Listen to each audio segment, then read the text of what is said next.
The evening was quiet, almost too quiet. I sat in the living room, the flickering of the television casting faint shadows against the walls. James, my boyfriend of 3 years, was in the kitchen, fiddling with the leftovers from dinner. We'd been living together for a year now, and despite the occasional squabbles, our relationship felt solid. At least, that's what I wanted to believe. There was nothing spectacular about our life, but sometimes I convinced myself that was enough. The simple moments, sipping coffee together in the morning, watching shows we both liked, sharing inside jokes, formed the foundation of what I thought was a secure and comfortable relationship. I was content, or at least I told myself I was. People would say we were a great couple. We balanced each other out. He was the more spontaneous one. I was the one who liked stability. We didn't need anything more than what we had, or so I thought. But recently there was a subtle shift. James had been distant. It wasn't blatant, but it was there, a quiet absence, an emotional space that seemed to grow by the day. Little things started to nag at me. The way he seemed lost in his thoughts more often, the occasional late nights at work, the text messages he'd quickly hide whenever I walked by. I told myself I was being paranoid, overthinking, but the unease gnawed at me like a silent whisper, impossible to ignore. Then there was Claire. She'd been my best friend for years, always there to lend an ear or give me advice. But in the last few months, her comments had started to feel off. She'd always been supportive, but now there was an edge to her words, something that made me pause. She'd make casual remarks about how I deserved better than James. "You're too good for him," she'd say. "You need someone who sees you, who really gets you." At first, I shrugged it off, telling myself she was just being protective. After all, what friend wouldn't want the best for you? But it didn't sit right. She made it sound like my relationship with James was something to be doubted, and I couldn't help but wonder why. I remember the last time we were out together, sitting at the bar, laughing about old times. She had leaned in, her tones suddenly serious, almost conspiratorial. "You deserve more," she had said again, this time softer but with a kind of intensity one couldn't ignore. "You've always been amazing, and James, well, I don't know if he sees that." I brushed it off, trying to keep the mood light. But Claire's words lingered in my mind long after. It wasn't just a random comment anymore. It was a suggestion, a seed planted in the back of my mind, making me question everything. The thing is, Claire wasn't wrong. There was something missing in my relationship with James, something I couldn't put my finger on. I loved him, of course, but recently, it felt like we were two people who simply coexisted rather than a couple who thrived together. The spark was gone, and I couldn't deny it. Maybe I had become so accustomed to the routine that I failed to see how distant we had become. James didn't make me feel special the way he used to. He didn't seem interested in talking about the future, in sharing anything meaningful beyond our mundane daily lives. That night, after Claire's comment, I found myself lying awake, staring at the ceiling. I replayed the last few months in my mind, searching for something I might have missed. Had I become too comfortable? Had we stopped trying to nurture the relationship? I wasn't sure. But what I was sure of was that there was an emptiness I hadn't noticed before, and it felt suffocating. James came into the living room, his presence snapping me out of my thoughts. He looked at me with a tired smile, holding up a plate of reheated pasta. "Hungry?" he asked. It was a simple question, but something about the way he asked it made me feel even more distant. I nodded and took the plate, avoiding his eyes. As I ate, I felt the weight of the silence between us, and for the first time, I wasn't sure how to fill it. We had fallen into this comfortable routine of not really communicating. He was lost in his own world, and I had somehow become content with being unnoticed. Claire's words echoed in my mind. Maybe I did deserve more. Maybe I had been settling for a relationship that was no longer fulfilling. The thought terrified me, but it also gave me a strange sense of clarity. The cracks in my relationship had been there all along, and I had ignored them for too long. Later that night, as I lay in bed, I felt the familiar ache in my chest. I tried to reach for James, to reconnect, but his back was turned to me, his breathing steady and deep. I wanted to reach out, to talk, to ask if we were okay, but I couldn't bring myself to. What would I say? That I was beginning to doubt everything? That I was questioning our future? I didn't have the words, and even if I did, I wasn't sure he would understand. The truth was I was scared. Scared that my fears were justified. Scared of confronting James about something I wasn't even sure I wanted to admit. And scared of what might happen if I let Claire's words influence me too much.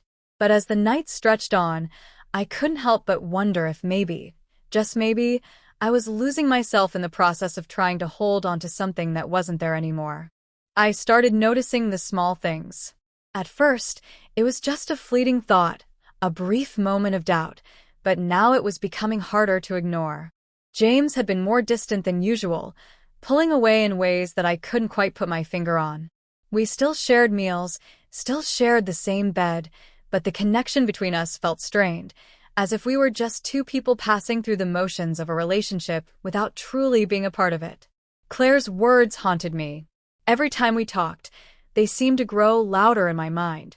You deserve someone who sees you. It wasn't just a throwaway comment anymore. It felt like a truth I couldn't escape. Maybe I didn't need to settle for this. Maybe there was more out there. Maybe I wasn't asking for too much by wanting someone who would truly make me feel special again. That's when it happened.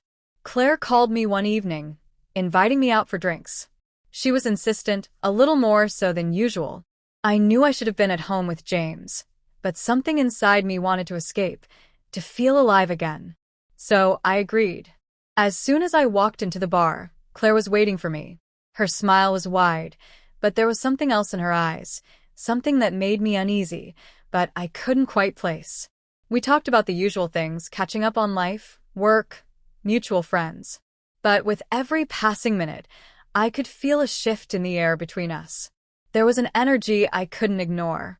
Claire was leaning in a little too close, her voice a little too soft, her glances just a little too lingering. She seemed to be testing something, pushing the boundaries of our friendship in subtle ways, and I wasn't sure how to react. As the night went on, the alcohol began to loosen the edges of my self-control. I found myself laughing a little too hard at her jokes, responding to her compliments with more than the usual politeness. The conversation grew deeper, and before I knew it, I was confiding in her about James, about the distance I felt between us, about how I wasn't sure if he even noticed me anymore. I felt like I was spilling out everything I had been holding in for months. Claire listened intently, nodding as I spoke, her eyes never leaving mine. And then, she said it again. You. I couldn't look at James the same way anymore. Everything felt off. I could still see the tenderness in his eyes, but the affection felt like it had been replaced by a distance I couldn't ignore. There were days when I would catch him watching me, his gaze distant, like he was looking at a stranger rather than the person he used to call his everything. And I felt it too. I didn't recognize myself anymore, caught between the guilt of what I'd done and the desire to keep going. Claire and I had crossed a line, and now there was no turning back. Every time we were together, there was this unspoken tension between us. We didn't need to talk about what had happened. It was in every glance, every touch that lingered a little too long. The way she'd look at me, her fingers grazing mine in a way that made my heart race, left me feeling like I was caught in some secret I wasn't ready to face. The first time I saw her after that night, the air was thick with anticipation. We didn't speak much at first, but I could feel the weight of her presence. She'd leaned in, kissed me again, this time harder, more urgent. I didn't resist. I couldn't. The chemistry was undeniable, and the way she made me feel alive again, like I mattered, was something I hadn't realized I was starving for. I was selfish. I didn't care about the consequences, not in that moment. But with every stolen kiss, with every whispered promise, the truth started to sink in. I was lying to James. I was betraying him, not just physically, but emotionally. He trusted me. And yet, here I was, tangled up in a situation I had no idea how to untangle. I should have stopped it, but I didn't. Each time Claire smiled at me, each time she touched me, it was like I couldn't stop myself from wanting more. I tried to compartmentalize my life.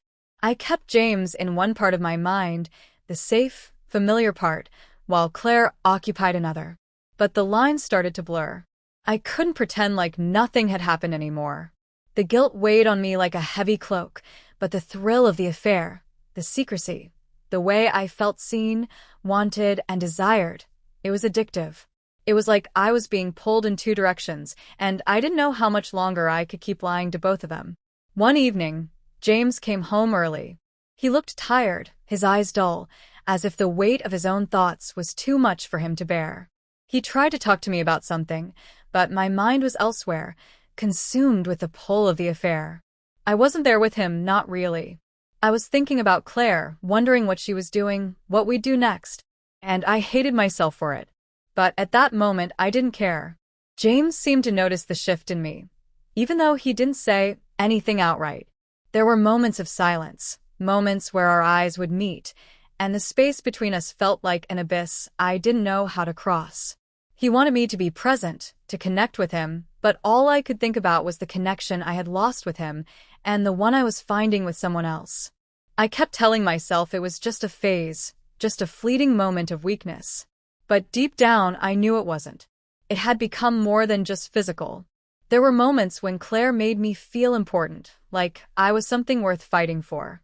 That was something I hadn't realized I was missing. She made me feel alive in a way I hadn't felt in so long, like I wasn't invisible anymore.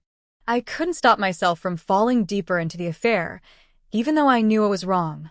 Even though I knew I was destroying something that once felt real. I kept telling myself I could handle it, that I could keep up the charade, that I could somehow balance the two worlds without it all crashing down. But each day, the guilt became harder to carry, and the weight of my decisions threatened to crush me. Then came the moment I knew I had been dreading. James asked me if something was wrong. His voice was soft, cautious, but the words cut through me like a knife. He could sense the distance, the change in me, even though I tried so hard to hide it. I didn't know what to say. How could I explain the mess I had created? How could I admit that I was falling for someone else, that I had already crossed a line I couldn't uncross? I stared at him, my heart racing, my mind spinning. The temptation was there, the urge to come clean, to tell him the truth. But I couldn't. The fear of losing him, of losing everything I had built with him, paralyzed me. So, I did what I always did. I pretended. I lied. "I'm just stressed," I said, forcing a smile that didn't reach my eyes. "It's nothing. I'm fine." He nodded, though I could see the doubt in his eyes. But he didn't press me. He never did. And that, I realized, was part of the problem. He trusted me so much, loved me so deeply, that he would never suspect the betrayal. It made me feel even worse, like I was taking advantage of his blind faith in me. But still, I didn't stop. I felt trapped. In my head, I was already planning my next encounter with Claire, already fantasizing about the next time I could feel seen, desired, wanted.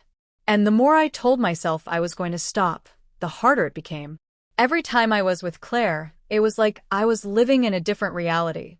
A reality where I wasn't questioning everything, where I wasn't lying to someone I loved. With her, I was free from the doubts that plagued me when I was with James. But I knew it couldn't last. I knew the longer I kept living this double life, the more it would all fall apart. And yet, I couldn't stop. Because for the first time in so long, I felt alive. The truth hit me like a punch in the gut when I saw James standing in the doorway. He didn't even say anything at first, he didn't need to. The look on his face told me everything. His eyes were filled with confusion and hurt, and for a moment, I thought I might collapse under the weight of what I had done. I knew he knew. The silence between us was thick with the unspoken truth.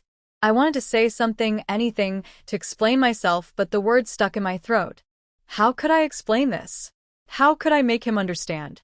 There was no easy way to tell him that I had betrayed him, no easy way to admit that I had thrown away everything we had for a brief, selfish moment of desire and validation. He asked if I had been seeing someone else.